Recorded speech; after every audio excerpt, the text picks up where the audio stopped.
Richard, everyone fit and raring to go? They are, mate, yes. Excitement in camp to get going, yeah, clean bill of health.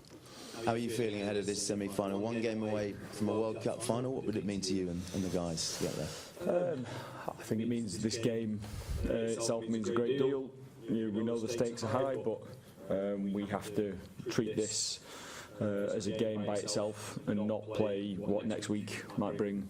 So we're fully focused on playing one of the best teams in the world. And very few people are giving you a chance. Does that make it a free hit? Does that take the pressure off? It's a World Cup semi-final. There's no way that you go into that game without feeling something. That's a good thing. As for being written off, that's been for a fair while now. But is the pressure on them? Well, I think if there is, they've shown that they can deal with it. They've dealt with it last World Cup, they've dealt with it in numerous games. So, yeah, not something that we'd have been clinging on to. What do you make of the challenge ahead? Kevin Sinfield said he was in awe of this Springboks team. How do you feel about what they're going to bring? I was just super impressed with them as an outfit. Evolved a little bit, but without changing their DNA, which we know is incredibly physical with a good kicking game. On the back of a rush defence, so stuff that we're going to have to deal with, but we need to make sure that we're giving them some food for thought as well. It looks like torrential rain forecast. Has that come into your planning, your training, preparation? It definitely comes into our planning, yeah. So look to the weather forecast, lads have had some wet balls, as it would normally be the case in these sorts of weeks, and talking about what that means for you, in your units, and as you an individual, so yeah, definitely part of our planning. Tom, Elliot, you were both there 4 years ago in that final. Just your memories, and can you harbour that pain at the full-time whistle and use that, even if it's not in your fore memory, but use that as motivation at all? Yeah, obviously it was disappointing 4 years ago, but I think the feel around this team is a very different team. Obviously I had a bit of time out from this squad, and then to come back in, there's a different feeling within this group. So we're going to try and harness that, and what all of the last sort of a year, 2 years planning gone into this to hopefully perform to our best on the weekend. Tom, same question. Yeah, no, we're fully excited to go after this week. Springboks they've changed, they've developed their game. They've matured, and we have as well. So I think this is going to be a clash where it's two very exciting teams going at each other, and we can't wait to go. What did you learn from that night? About yourself, about them? Well, it doesn't matter in terms of, this is a different team, we're a different team, they're a different team. It's kind of what I've learned the past kind of few weeks watching them. I think that's the main thing. Which is? That they're a very good team. Okay. Thanks, Tom. Richard, we saw Dan Carter was in with the All Blacks this week, and I know sometimes squads get people in to, give a talk in a big week or present the jerseys or anything like that. Is there any similar plans for England this week? No, not that I'm aware of. The lads usually do that the night before the game between themselves, which is great for them to do, and part of what they've done for quite a while. So, no, we're keeping it tight with fully focused on this weekend and what we're going to do. I don't think we need anything extra this week.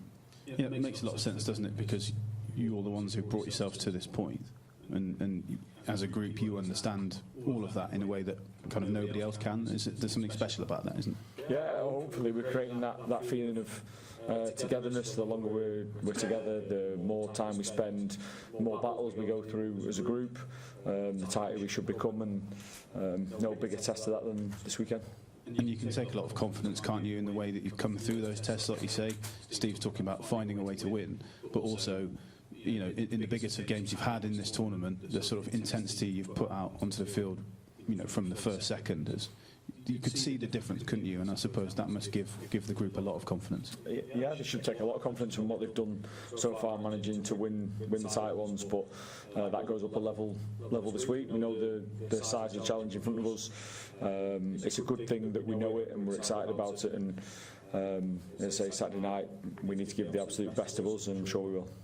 And with the way the Springboks approach the game, I suppose tactically, but also their attitude, like you're talking about, you know, the way they approach rugby generally. That's something you can really get your teeth into, isn't it?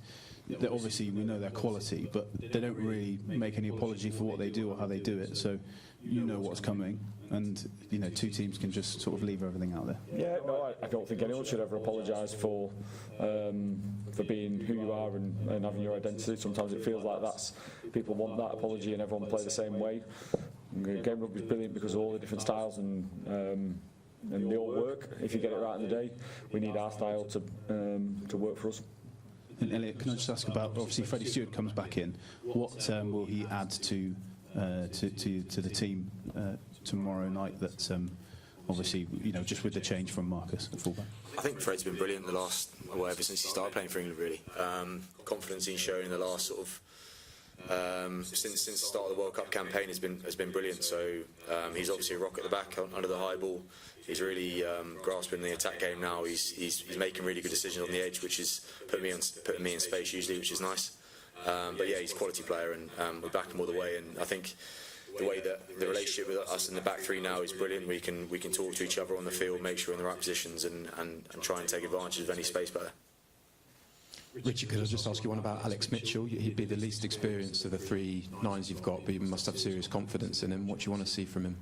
Yeah, just what he's shown in the big games so far, which is his spark, but the level of maturity that he's now developing, playing in big test matches. I think you can see him growing all the time. So not going to be asking too much different than what he's bringing, because he's ball of energy. He is live wire. If there's anything there for us in and around the ruck, we know that he'll take it. Has anything surprised you about working with him since you have done this kind of summer? I suppose how he takes the next challenge, quite unfazed. He's not a player who seems to carry a lot of worry, which is a real strength. Going to game, you know, those positions, close quarters, close to the action, that is a real strength that he seems to be pretty relaxed going into games. Hi Tom, we've heard this week from Kevin Sibbald talking about the team having no regrets and not leaving anything out there in a game like this. And Johnny May early in the tournament talked about he sometimes gets driven by this fear of failure, but everyone's different. What do you play on for yourself? That motivates you for a game like this? Do you think positively about it, or do you sort of say, I don't want to feel the other side of it, if that makes sense? Okay, yeah, I think it's a semi-final. I think if that's not enough to get you up for a game, I don't know what will. So yeah, you're right, everyone's different. Ultimately, we do have to get on the same page and get that buzz and that feeling, and everyone will go about that differently. You know, we've got over 24 hours now to do that. Everyone takes their own different plans, but for me, there's no better place you'd rather be than a semi-final against South Africa. You look at their team and you look at our team, I think it's properly exciting. Do you take personal confidence in the fact that you've played a lot against South Africa and beaten them, and you've beaten them with the Lions, and you've had good days against them?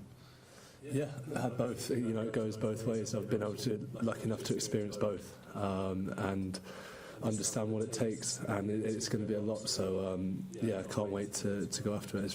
It's always a great game when you play against them. Richard, can I ask you about the sort of no regrets thing? And were there any moments in your career that you would love to replay and just go like, look, and can you use that positively this week and just say, like, just leave everything out there? You don't want to come off the field and thinking, what if, maybe? Yeah, I'm probably not one of the few people who get an answer from where you say I wouldn't change anything. I'd change plenty, because you want to win. You want to win those games. You want to win those moments. How could you have done things slightly differently? It's no different as a coach when you're reflecting. But what they can't come into is much this week. It is about this week on the grass. What can we do to get our planning right? What can we do to get our mentality right?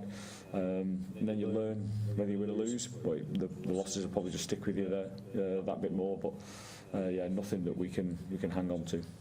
Without dragging up too many bad memories, are there any particular ones that you think about late at night and go, oh God, I'd love to do that one again? We'd be here a long time, mate. Yeah, we'll be here a long time. Okay, thank you. Richard, you mentioned Springboks, and I think you used the word evolution. Against France, there's some incredible nuances to their game, the way they attacked Bilberry, and so on and so forth. In terms of their evolution and their planning for this game, what are you expecting from them? What do you see in the way that they might try and change something, maybe try and throw a little Rassie-based surprise at you? Well, I'm sure that with the smarts of their coaching team that they will try and throw stuff at us. No doubt. Will that be the winning and losing this game? Probably not. It'll probably be the big bits of the game, and then they give those little nuances a chance. So I probably wouldn't like to guess what they're going to do, because I know that we'll watch everything and hear everything we say. So whatever we try and give away, I wouldn't like to try and give anyone any head start. And from your point of view, Tom and Elliot, we often talk about physicality, and we really get hung up on the physicality. When I watched France last week, it was more the mental thing that fell apart for France. They forgot to defend. Their concentration went in defence.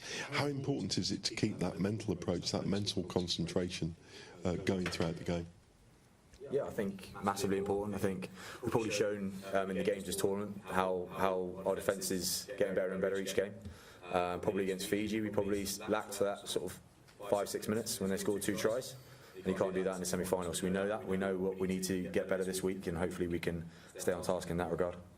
One last one for you, Tom. Did a piece with Nick Easter in the week, and he said, however much you want to prepare for facing South Africa, when they hit you for that first moment, it almost knocks you off your feet.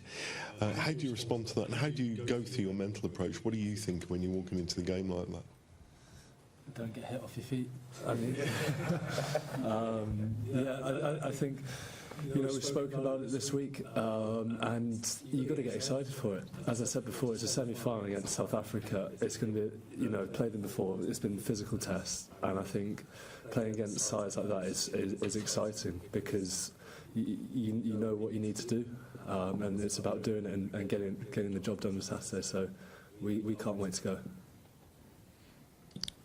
Gents, question for all three of you, please. South Africa silenced the whole nation last week, silenced the crowd to win that game. England have a pretty vociferous crowd, and you can have big numbers at the weekend. How big a role do the England fans have to play in getting you over the line, please?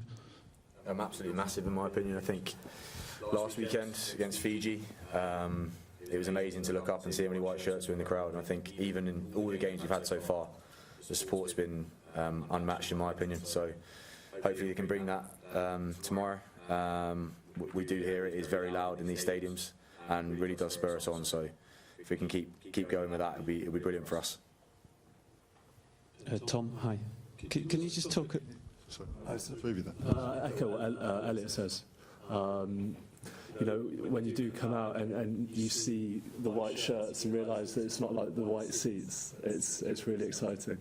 So yeah, when they get going, it's brilliant, and I can't wait to see it tomorrow.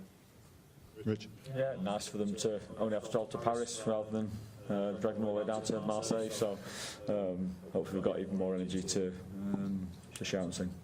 Thanks. Yeah, sorry. Hi, Tom. Can you just talk a little bit about your own tournament and the hurdles you've had to get over, obviously with the early red card, etc. And how relieved, pleased, whatever you are to get to this point, still be standing. Yeah, I thought we'd escaped this question from last week. It's been different to say the least. But as I said last week, it's been exciting to be a part of this group. I think the sign of this group is kind of where those guys who probably aren't in the squad are at, and when we've been able to train and do all the other bits apart from play, it's been exciting. It's been brilliant to be a part of, and I think, as I said, that's kind of a sign of where this group's at. So yeah, obviously you'd like to play a few more minutes, but who wouldn't? But we're here, we're having a great time, and we can't wait to get stuck into tomorrow. And Richard, can you just expand a bit on the wet ball stuff you've been doing, the mechanics of what you do? It'd be pretty standard for a lot of teams when there's meant to be that at the weekend. There'll be logistics guy on the sideline with a bucket of water, with balls ready to go into whenever we're swapping or whether we're starting a set. That ball will be wet. The lads will get told about it, so it's no surprise. Just so we're focusing in on what that might be like and the difference of handling a wet ball versus dry one. Tom, you stood up to one-on-one physical altercation with Boccia last week at one point. In a game like this, is it about just not letting anything intimidate you, that you show as a collective and individually that you're ready to stand up to anything that gets thrown at you? Definitely. But I think, the main thing is what happens in between the whistles. Making sure that whatever happens, you're on to the next thing and we attack whatever's next, because that's what matters. Is that sometimes a sign of another team's frustration if they start throwing left hooks or right crosses at you? Luckily it didn't get that far. Thank God for that. But it could be, other players play their best when they're like that. Who knows? But I know Bottas is a great player and I love playing against him. And for you going into this, you played in big matches. What do you do? Do you do anything different to psych yourself up, to motivate yourself, to prepare yourself, or do you just have to be calmer than normal in a big game? Yeah, as a group, I think we've been good so far in terms of we've not shied away from it. Semi-final is a semi-final. It's a great occasion. I said before, in terms of the motivating factor, is it's a semi-final. Where else would you rather be? The coaches have given us a great game plan. You can feel the excitement of the players. And that'll only build till to tomorrow. So it's come together nicely, and everyone's different. Some people need a calm, some people need a kick up the arse. But it's going to be really exciting, I can tell you that.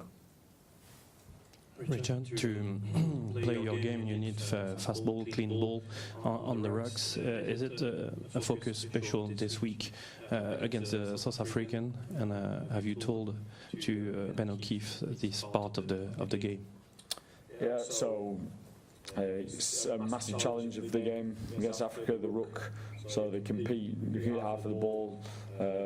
You switch off for a second and they'll pull bodies into it.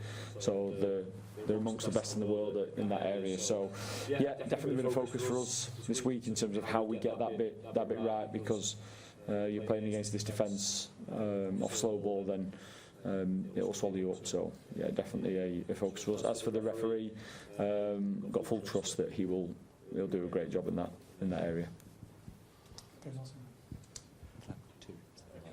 Hi Richard, you mentioned South Africa's rush defence earlier. Is it the toughest challenge you've faced yet as an attack coach? Yeah, I think they're all slightly different and there's nuances, but we know for a long time springing up defence has been very, very good. So yeah, certainly a tough challenge for us, but one that we're excited to get after.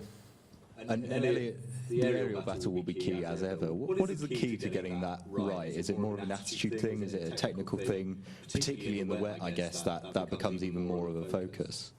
Yeah, it probably does. I think it's probably everyone's role. It's obviously the back three are probably going to take most of these balls, but it's everyone around them to try and obviously secure that breakdown after, because that's a massive thing, especially in the wet. So yeah, it's an attitude thing. Get up in the air, be brave in the air, and we'll do that this Saturday. Yeah.